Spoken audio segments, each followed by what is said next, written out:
Quand on parle d'obtenir des clients dans un business, il y a toujours deux teams. D'un côté, on a celle du marketing, c'est ceux qui jurent que par la création de contenu, les Lambeaux, Dubaï et leur personal brand. Et le point commun des meilleurs du domaine, c'est que c'est tous des sortes de gourous complètement adulés par leur commu, des mecs comme Iman Gadzhi, Brez ou même Keo en France. Alors qu'à l'opposé, on a la team des vendeurs, des sales. Eux, c'est un peu les tryharders du business. Pour eux, le marketing, c'est que du vent et il n'y a rien de vrai dans tout ça. Ce qu'il faut, c'est lock-in toute l'année dans sa chambre et enchaîner 10 calls de vente par jour, sinon tu mérites pas de réussir. Mais vu qu'ils se focus que sur ça, bah on en connaît presque aucun. Genre même des mecs comme Grant Cardone, c'est plus des marketeurs que des sales aujourd'hui. Et en France, on a encore aucune grosse figure. Donc en fait, on a vraiment deux teams du business complètement opposés. Et bah pourtant, il y a des mecs qui font du cash dans chacune des teams. D'ailleurs, si tu les écoutes, chacun te dira que sa méthode c'est la meilleure. Les sales ils diront ouais, dans 10 ans les mecs du marketing, ils feront plus une thune parce qu'ils ont pas de compétences. Alors que les marketeurs ils diront ouais bah les sales c'est des mecs qui se font chier à taffer 12 heures par jour, alors que nous on fout quasi rien et on gagne plus. Mais du coup, c'est qui le vrai gagnant? C'est quoi le meilleur entre le marketing et la vente? Pour savoir, on doit déjà définir c'est quoi le marketing et c'est quoi la vente. Parce que le marketing, c'est pas juste des mecs en lambeaux et la vente, c'est pas juste des mecs en slip qui prennent des calls toute la journée dans leur chambre. Je vais pas t'expliquer pendant 3 heures ce que c'est le marketing, c'est en résumé comprendre au maximum ce que recherche la personne ciblée par l'entreprise pour attirer son attention et lui donner envie d'acheter le produit. Ce qui va plutôt nous intéresser, c'est à quoi ça sert le marketing concrètement et à quel point est-ce que c'est important. Ok, il y a un truc commun à n'importe quel business, que ce soit le kebab en bas de chez toi, la multinationale qui vend des téléphones, ou même le mec qui vend des formations FM, c'est qu'un business, ça a besoin de clients. Et pour obtenir des clients, bah, la première étape, c'est de trouver des gens à qui vendre. Et donc trouver des acheteurs potentiels, on peut voir ça en deux temps. 1. Attirer des potentiels acheteurs et 2. Leur donner envie d'acheter ton produit. Alors pour le premier, attirer des potentiels acheteurs, bah il n'y a rien de compliqué à ça. Il suffit juste de te rendre visible. Aujourd'hui, tu as plein de moyens, tu as la création de contenu, tu as la pub, tu as le bouche à oreille et plein d'autres endroits où les gens ils peuvent te voir. Tu as juste à parler aux gens que tu as envie de cibler avec ton produit, rendre ton message un minimum intéressant pour eux, pour qu'ils t'écoutent un minimum et c'est bon, tu as leur attention. Concrètement, pour te rendre visible, tu postes régulièrement sur Insta, t'apprends à faire des bons hooks et c'est bon, t'as des gens qui tombent sur tes vidéos. Donc le vrai challenge, c'est pas d'attirer l'attention, faire passer quelqu'un de il te connaît pas à il a déjà vu ta gueule, bah c'est pas si compliqué que ça, c'est juste la première étape. Par contre, le passage de la première à la deuxième étape, de il a déjà vu ta gueule à il a envie de te payer plusieurs milliers d'euros, bah ça c'est dur. Que tu sois une marque, un infopreneur ou même le resto du quartier, ça reste une étape compliquée. En fait, c'est là où 99% se foirent. Il y a combien de marques qui ont payé des campagnes publicitaires hors de prix à plusieurs millions pour au final tomber dans l'oubli 3 mois plus tard et faire faillite? Il y a combien d'infopreneurs qui ont fait des millions de vues sur des vidéos pour au final même pas faire de cash? Il y en a énormément, beaucoup plus que ce qu'on pense, mais c'est juste qu'on se souviendra jamais d'eux. Et leur entreprise, elle fonctionnera jamais parce qu'ils n'ont pas réussi à franchir la deuxième étape du marketing. Ils savent pas faire passer de attirer des prospects à donner envie d'acheter. En gros, convertir de l'attention en intention d'achat. Mais pourtant, il y en a qui y arrivent brillamment. Quand Apple vend un téléphone 1000 balles alors qu'il a les mêmes fonctionnalités qu'un autre à 300 euros. Quand Rolex vend des montres à plus de 10 000 euros alors qu'elle donne exactement la même heure qu'une horloge Ikea à 10 balles. Ou même quand Yomi Denzel ou plus récemment Keo devient l'idole de toute une génération et vend des millions d'euros de formation. Oui, ce passage il est compliqué et il prend parfois plusieurs années à être passé, mais ceux qui y arrivent, ils accèdent à quelque chose de complètement fou. C'est-à-dire que leur image vend littéralement pour eux. Autrement dit, ils ont presque plus aucun effort à mettre dans leur conversion, dans leur vente. Genre quand tu vas dans un Apple Store, bah le vendeur il a même pas besoin de te convaincre parce que tu veux déjà acheter. Son rôle c'est à la limite de te conseiller sur quel produit acheter et surtout de t'encaisser. Et en vrai c'est la même logique qui s'applique aux formations de Yomi Denzel. Il n'y a même pas besoin d'appel de vente, juste tu cliques sur le lien et t'achètes. C'est ça la force du branding. C'est pas ne pas vendre parce que j'ai peur et que je l'évite. C'est j'ai pas besoin de mettre des efforts sur la vente car mon image vend pour moi. Voilà pourquoi les mecs de Dubaï qui roulent en supercar, ils ont pas besoin de se la tuer au travail. Parce que leur image qui fait vendre, c'est d'être un mec qui travaille 10 fois moins que la moyenne des gens et qui gagne pourtant 100 fois plus. Donc ils ont juste à entretenir cette image pour que leur business y tourne. Alors au lieu de se poser mille et une questions sur comment obtenir des clients, est-ce que le plan ce serait pas juste de construire une brand solide comme ces gars-là l'ont fait, mais à ta façon pour obtenir des clients et de t'en foutre totalement de la vente? Alors c'est effectivement quelque chose que tu peux faire, mais dis-toi que comme n'importe quoi dans la vie, on n'a rien sans rien. Les mecs que tu vois en lambeaux à Dubaï et qui font 100K par mois en foutant rien, mais ils sont pas arrivés là par magie. En fait, ce chemin de créer du contenu pour construire une brand et après vendre, il est devenu tellement attractif que tout le monde veut l'emprunter. Et comme n'importe quoi où il y a beaucoup de concurrence, il y en a qu'une très petite minorité qui arrive. Il y a tout le monde qui se dit, moi j'ai mon truc à apporter au marché, c'est sûr que je vais percer. Puis après quelques mois, se rend compte que c'est bien plus dur que ça en a l'air. Ça demande de créer du contenu, donc beaucoup de travail, et les chances d'y arriver, elles sont très faibles. C'est comme vouloir devenir streamer, rappeur ou même youtubeur. Ça semble simple alors que c'est compliqué de percer. On connaît tous quelqu'un qui sur un coup de tête s'est lancé sur Twitch ou YouTube pour devenir le prochain Squeezie en pensant qu'il allait percer rapidement et qui a abandonné après 10 streams qui ont flop.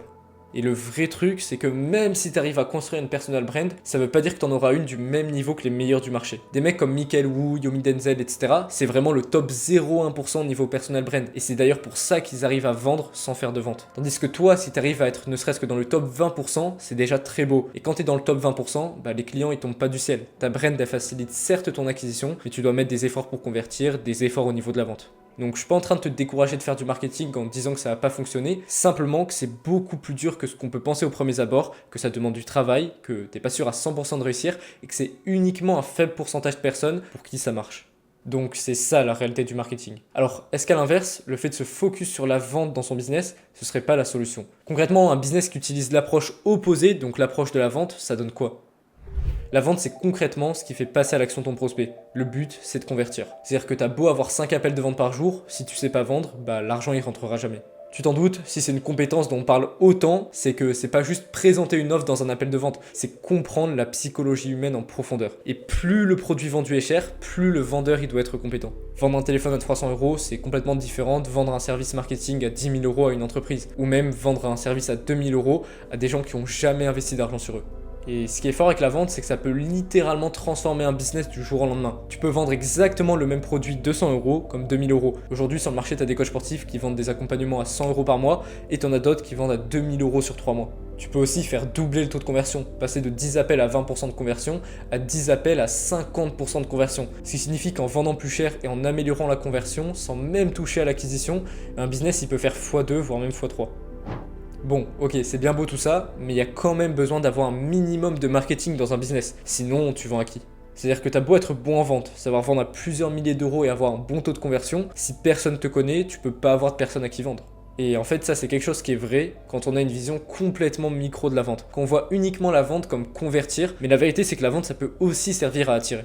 C'est-à-dire que la vente, c'est pas juste les appels de vente avec des gens intéressés pour les faire passer à l'achat. Comme je te l'ai expliqué plus tôt, la base de la vente, c'est comprendre la psychologie humaine en profondeur. Et quand tu acquiers cette compréhension, ça se répercute de partout dans ton business, pas seulement en appel de vente. Tu comprends comment donner à un prospect l'envie d'acheter ton offre, comme tu comprends comment donner envie à un prospect de prendre un entretien avec toi. En gros, si tu es bon en vente, tu es aussi bon dans le fait d'obtenir des prospects parce que c'est une sous-compétence que la vente t'apprend. Tu capitalises juste sur le fait que tu es bon en vente. Et des entreprises qui adoptent ce modèle, il y en a énormément. Elles font des millions chaque année, mais il n'y a personne qui les connaît parce qu'elles restent invisibles, avec zéro marketing. L'avantage avec cette approche, c'est que tu joues pas au hasard. Là où avec le marketing il y a de l'incertitude, il y a peu de chances que tu réussisses vraiment, ou soit c'est après plusieurs années, avec la vente, tu peux juste pas ne pas réussir. C'est juste logique, tu apprends la compétence qui sert à obtenir des clients, donc si tu la maîtrises, tu obtiens des clients.